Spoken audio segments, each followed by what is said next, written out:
And joining us now is Fairfax County Commonwealth Attorney Steve Descano.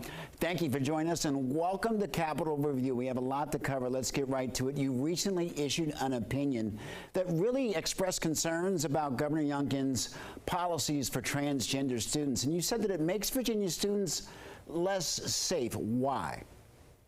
Well, the fact of the matter is that study after study has shown us that transgender youth, they have a higher incidence of anxiety, depression, even suicide, and that the way to help these individuals is the exact opposite of these model policies. The governor's model policies do the exact opposite of what we're supposed to be doing, and quite frankly, are really just what I see as taking a political stance and using our children as collateral damage. Fairfax County is just one of many schools refusing to go with the new policies. The biggest question here is, how is it going to be enforced?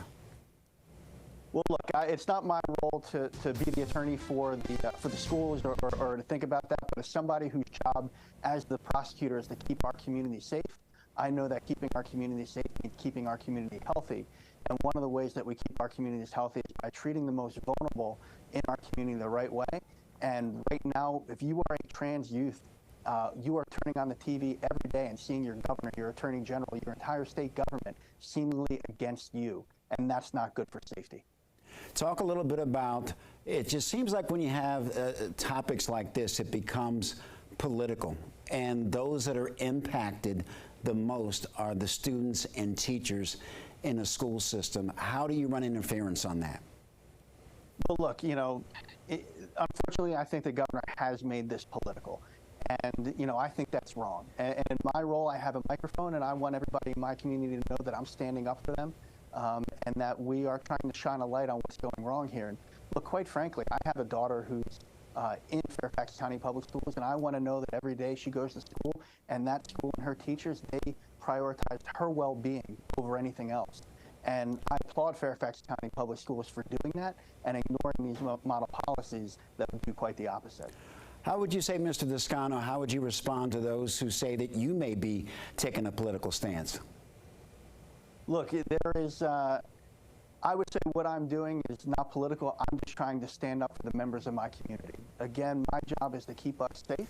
And I know that we won't be a safe community if we're not a healthy community. And health starts with making sure that we are prioritizing the well-being of the most vulnerable amongst us. And Mr. Descano, what do you think some of the repercussions could be for a school system that may not follow the policies? Well, quite frankly, again, not being their attorney, what I can tell you is, you know, what's really driven this legal argument has been the Attorney General's opinion on this. And I got to tell you, when you read that with a trained eye, what you'll see is that is basically a political document with a very, very thin veneer of legalese on top of it. I think at the end of the day, prioritizing the well-being of students is the right thing to do and is going to come out in the wash as being the right stance to have taken. Well, Mr. Descano, what is your message to parents and students in Fairfax County who support or even those who are against the proposals? I think my message to the students and the parents in Fairfax County would be that we live in a community that prioritizes everybody's well-being. And that what we should be doing when we're thinking about schools is putting these kids front and center, doing what's right for them and right for their development, not getting on Fox News, not writing policies that hurt these people, and not trying to build political capital off of other people's pain. And that's why I think that these model policies are the wrong way to go. Any chance that you could take any legal action? You know, that's not really the role that I have here as the chief prosecutor. My realm is in the criminal justice world. But again, the reason I'm speaking out about this is because my job is to build safe communities, and I know that Fairfax County is the safest large community in the entire country, and I want to keep it that way. And standing up against things like these model policies that will undercut that, I see as a big part of my role. Fairfax County Commonwealth Attorney Steve Descano, thank you very much for joining us on Capitol Review. Thank you for having me.